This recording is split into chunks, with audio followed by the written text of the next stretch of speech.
En cuanto a situaciones semiológicas, vamos a empezar hablando por la disfagia. Para definir la disfagia, vamos a decir que es la dificultad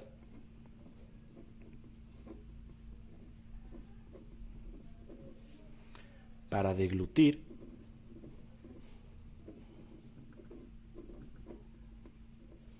o tragar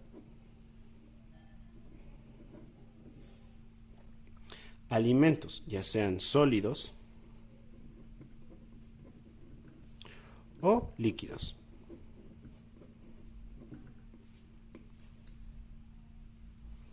La disfagia se debe principalmente a dos alteraciones, ya sean anatómicas o funcionales.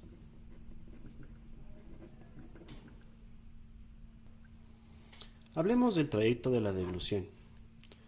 Inicia desde la boca,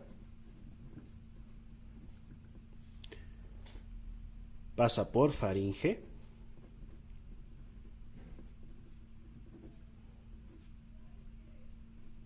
luego al esófago,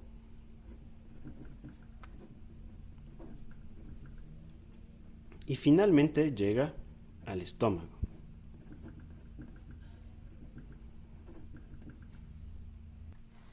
La deglución consta de 3 fases.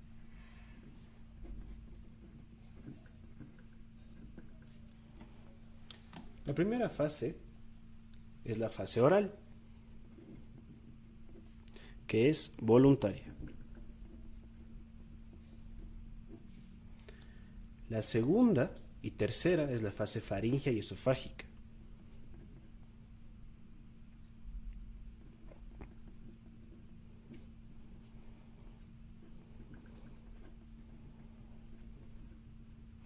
Ambas son involuntarias.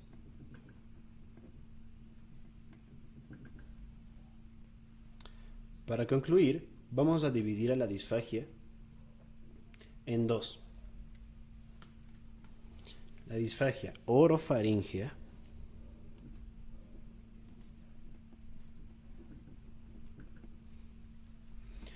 que esta va desde la boca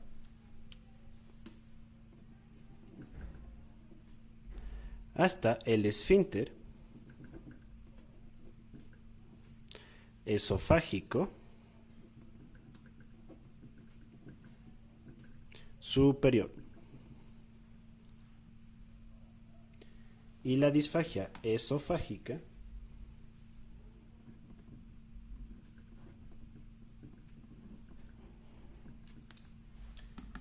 que va desde el esfínter esofágico superior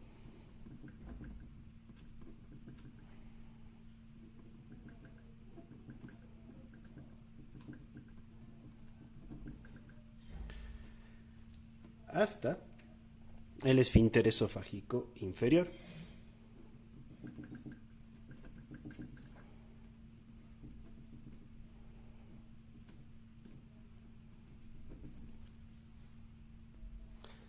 Como ejemplos tenemos el accidente cardiovascular en la orofaringea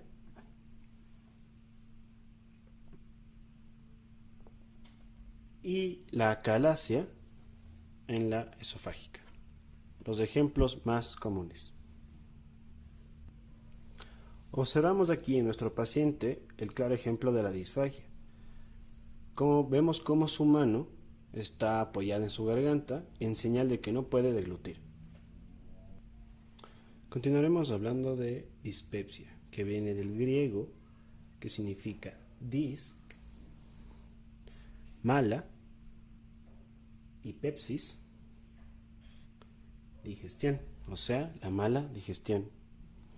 Es muy común, afecta del 20 al 40% de la población total. Como vemos en nuestro paciente, se la definiría como el malestar localizado en hemiabdomen superior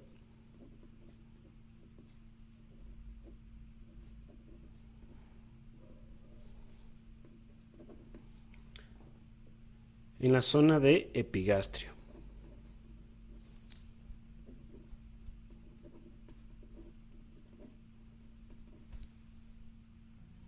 Generalmente la duración es mayor a un mes.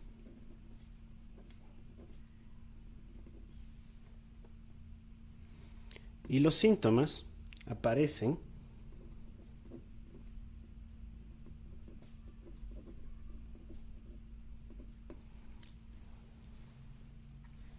post ingesta de alimentos.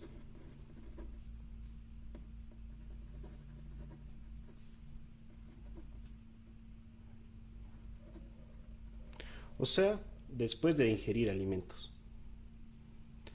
El 60% es de origen esencial o funcional.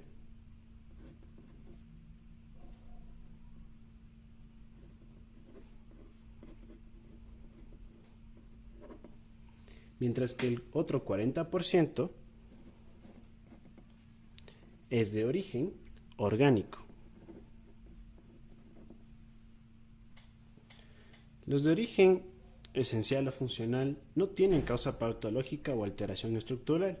Aquí encontramos a pacientes sensibles a la acidez gástrica, a pacientes con infecciones por Helicobacter pylori, pacientes que tengan reflujo biliar, a pacientes con mala absorción o cuando ya no tengamos una causa aparente, podemos sospechar de la causa psicógena como el estrés. El otro 40% tiene alteración estructural. Podemos hablar aquí de una úlcera péptica, ya sea gástrica o duodenal, de la enfermedad por reflujo gastroesofágico, de neoplasias malignas, como pueden ser el cáncer gástrico, de litiasis biliar, el cáncer de páncreas, o también una lesión de la mucosa gástrica por el uso de AINES o aspirina. Para el diagnóstico de la dispepsia se usan los criterios Roma 4, en la que si se encuentra uno o más, ya será una dispepsia comprobada. Ahora hablaremos de las náuseas o vómitos. Empezaremos definiendo los vómitos. Se le conoce como vómitos o emesis.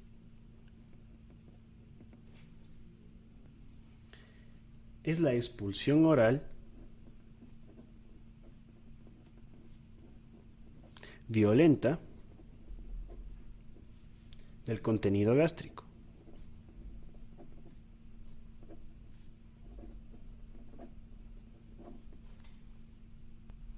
Aquí debemos tener algo en cuenta. No siempre puede ser gástrico. El contenido que se va a expulsar. También puede haber en pacientes con obstrucción intestinal,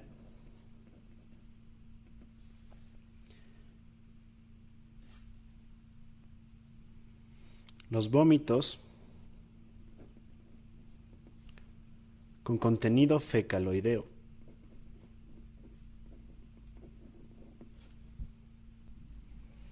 A las náuseas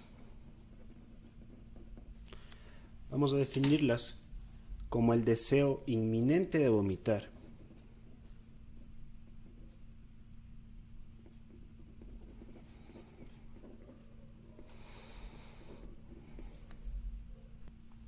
Aparte de estos dos términos, encontramos a las arcadas.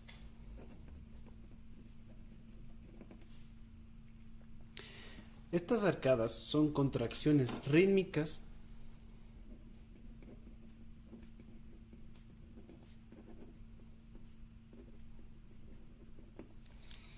de los músculos respiratorios, sobre todo el diafragma, que preceden al vómito. Pero no hay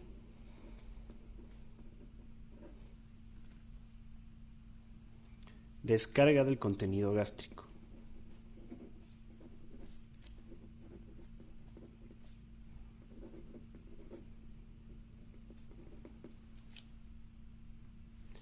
Encontramos también la hematemesis.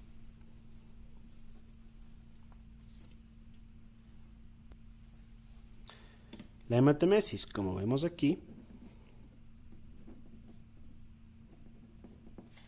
es la sangre que se vomita.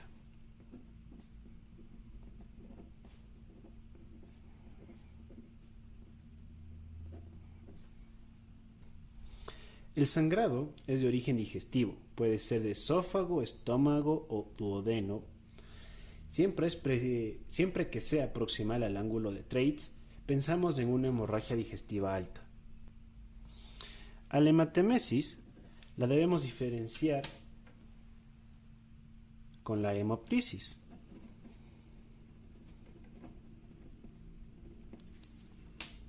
Ya que la hemoptisis es de origen respiratorio. La sangre que se expulsa es de origen respiratorio.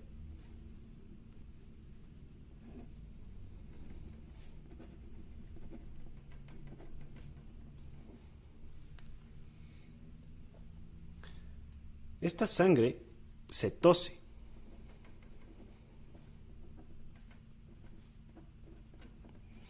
Es muy común encontrarlo en la tuberculosis. Otro término muy común es la regurgitación.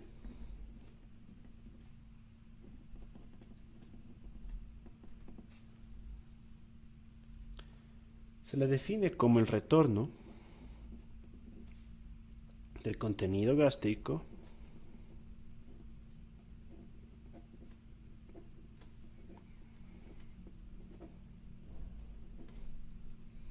sin esfuerzo ni náuseas.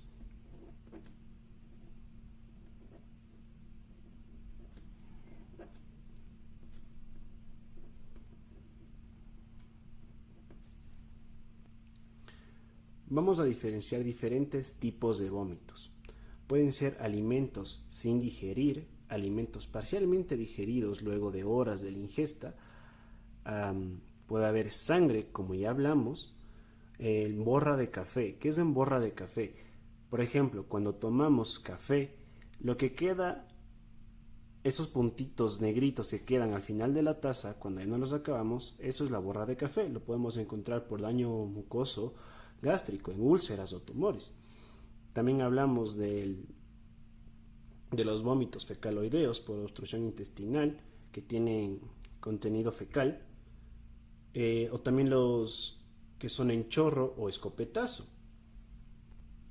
como en la hipertensión endocraniana, ya que afecta al centro del vómito.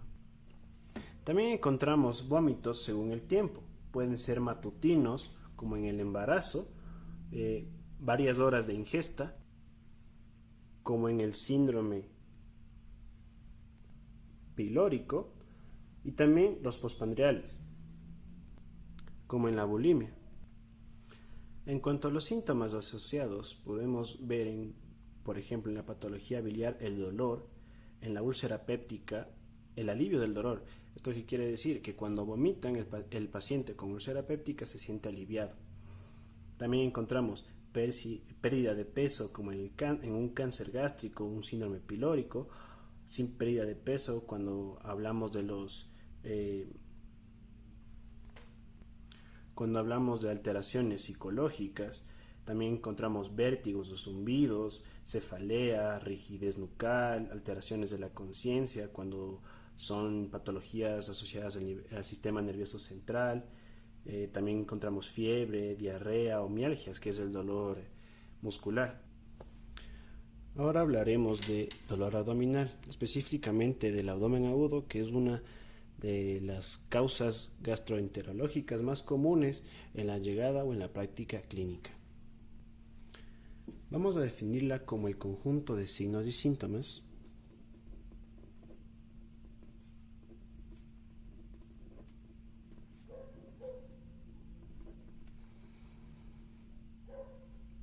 que son críticos,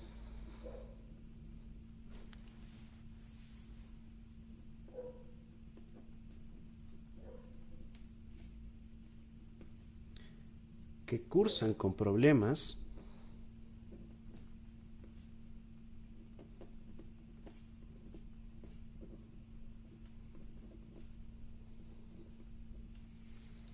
abdominales graves.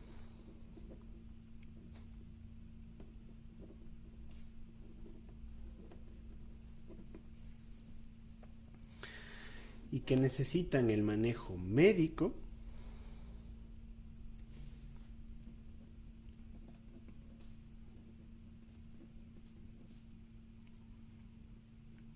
y si no se lo trata a tiempo, no se lo trata de manera adecuada, puede llegar a manejo urgente, que es el manejo quirúrgico. Las manifestaciones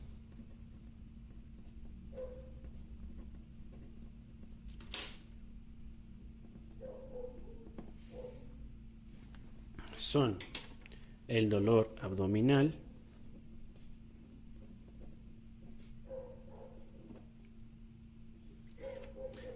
agudo, presencia de alteraciones gastrointestinales,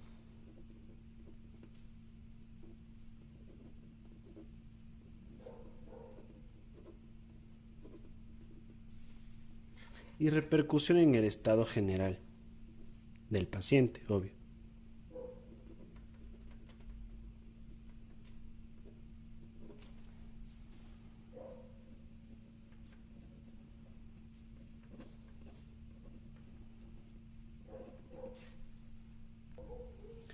El abdomen agudo es un motivo de consulta muy frecuente, como se dijo. El 45% del motivo de consulta es inespecífico idiopático. ¿Esto qué quiere decir? Que no se sabe el origen de este.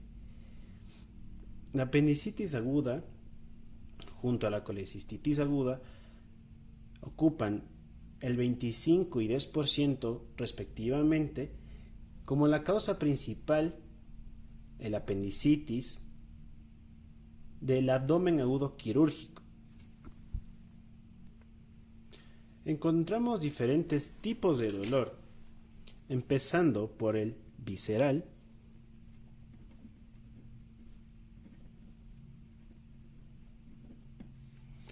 seguido del dolor somático y el dolor referido.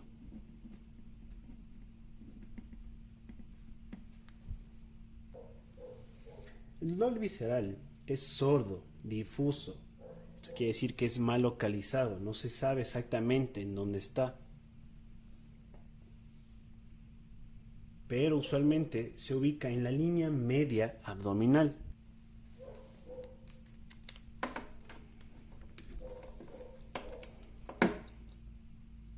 Aquí. El dolor somático, en cambio, es bien localizado y es mucho más intenso que el dolor visceral. Este se agudiza con el esfuerzo, con la tos o la respiración. Como ejemplo, tenemos a la apendicitis. La apendicitis pasa de ser un dolor visceral a un dolor somático, siguiendo la cronología de Murphy. Empieza desde la zona epigástrica hasta llegar a fosa ilíaca derecha. Por último, el dolor referido es el que se percibe a distancia. La sensación es en la piel. Para terminar, hablaremos de los cuadrantes abdominales y nos centraremos en 9 regiones. En el lado derecho hacia arriba encontramos la primera, hipocondrio derecho.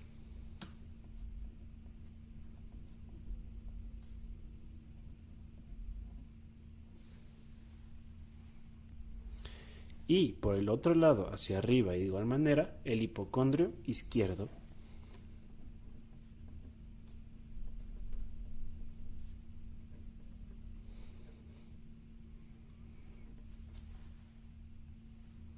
Por debajo del hipocondrio encontramos los flancos. En el lado derecho el flanco derecho y por el lado izquierdo el flanco izquierdo.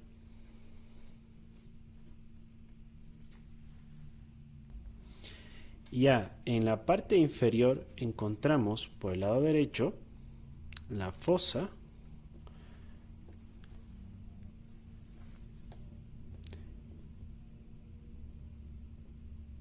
ilíaca derecha y la fosa ilíaca izquierda. En la mitad, por arriba, encontramos el epigastrio,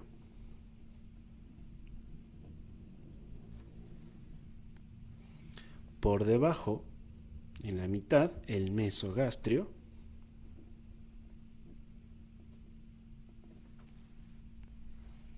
y abajo, el hipogastrio.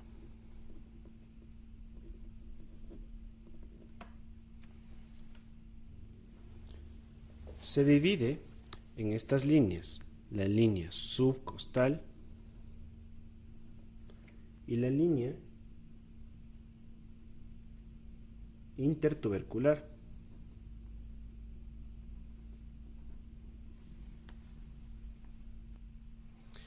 Entonces, bajando por epigastrio, encontraremos al esófago,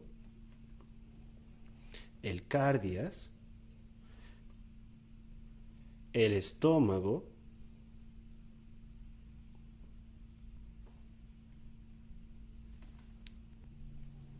el antro pilórico, el píloro, el duodeno,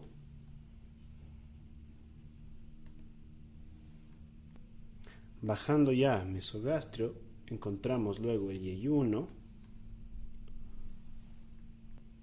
las asas intestinales, que ya en hipogastrio encontramos el ilio proximal, que se encuentra en hipogastrio, y el ilion distal, que se encuentra ya en fosa ilíaca derecha. También encontramos la válvula iliocecal, donde inicia el colon, y que en fosa ilíaca derecha también encontramos la apéndice. Subiendo hacia el flanco derecho, encontramos el ciego, seguido el colon ascendente, haciendo la curvatura hacia la derecha, encontraremos el colon transverso, que estará entre el flanco derecho y entre el mesogastrio. Luego, en el flanco izquierdo, el colon bajará. Esto será el colon descendente. En la fosa ilíaca izquierda encontraremos el colon sigmoides. Y en la porción final del hipogastrio ya encontraremos el recto. Entre el epigastrio y el mesogastrio encontraremos el páncreas. Su cabeza estará principalmente en epigastrio. En el hipocondrio derecho encontraremos el hígado, que estará ahí el óvulo hepático derecho, y en epigastrio el óvulo hepático izquierdo. En el hipocondrio izquierdo encontramos al vaso. En hipocondrio derecho también encontramos a la vesícula biliar. A su vez, en forma retroperitoneal y muy difícil de palpar en el examen, encontramos a los riñones. Al riñón derecho en hipocondrio derecho y el izquierdo en hipocondrio izquierdo. Los uréteres bajarán por mesogastrio hasta llegar al hipogastrio, hasta la vejiga. Los órganos reproductores femeninos también los encontramos. Estarán los ovarios en flanco derecho y en flanco izquierdo. Ya en hipogastrio también encontraremos el útero.